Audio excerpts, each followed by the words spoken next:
Ассаламу алейкум. Бүгін біз сіздермен пирожки дайындайтын боламыз. Ең алдымен менің видеомды қарамас бұрын менің каналыма тіркеліп, лайк басып, комментарий жазуды ұмытпаңыздар. Ең бірінші бізге сүт, сармай, ұн, дрож, сикер, тұз, жұмыртқа, қаймақ қажет.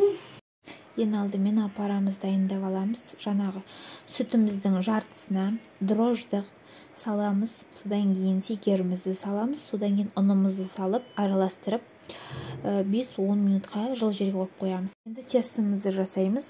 Міне менің апарам осылай көтерілді. Жаңа қалған сүтіміздің үстіне құйып, жақсылап араластырып, одан кейін тұзымызды саламыз. Қаймағымызды саламыз. Содан кейін майымызды, ертілген майымызды саламыз.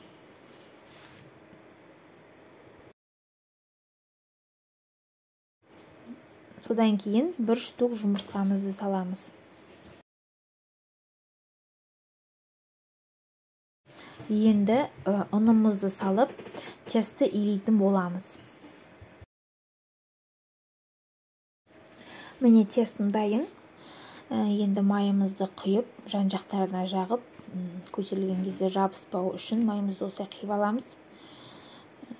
Содан кейін бетін пищевая пленкамен жауып, жылы жерге қойып қоятын боламыз. Тестіміз көтерілгенше ішіне салатын начинкасын дайындап аламыз. Ол үшін тартылған ет керек, жуа, блендерден өткізілген картошка, тұз, бұрыш керек.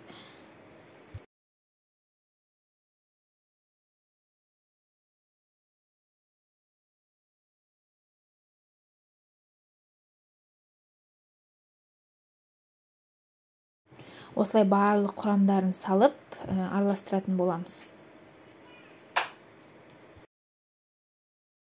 Тестім көтерілді. Жылы жерде 1 сағат жарым, 2 сағаттай тұрды. Осылай ұнға илеп аламыз. Содан кейін 2-ге бөліп, 14-13 бөлікке бөлетін боламыз.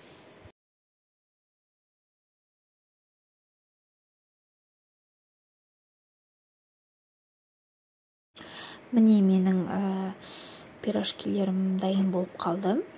Енді қазір өретін боламыз бірге. Осылай ішке самса сияқты жасаймыз және ортасын ашып қоямыз да, осылай өреміз. Қазір мен жақыннан сіздерге көрсететін болам.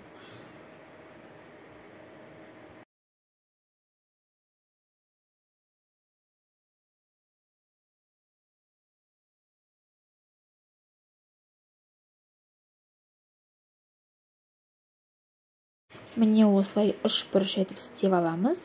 Одан кейін ортасын ашып қоямыз да, осылай көрсетілгендей өреміз.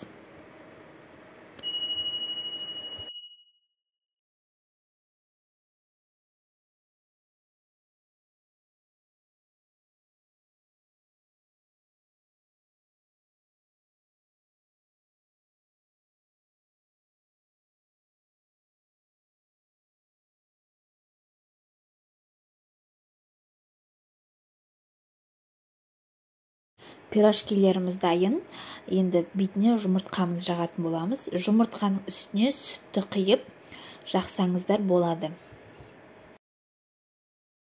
Пирожкилеріміз дайын. Енді 180 градуста пеште жарты сағат пісіріп аламыз. Әр пеш әр түрлі пісіреді, сондықтан өздеріңіз пештеріңізге қарай пісіріңіздер.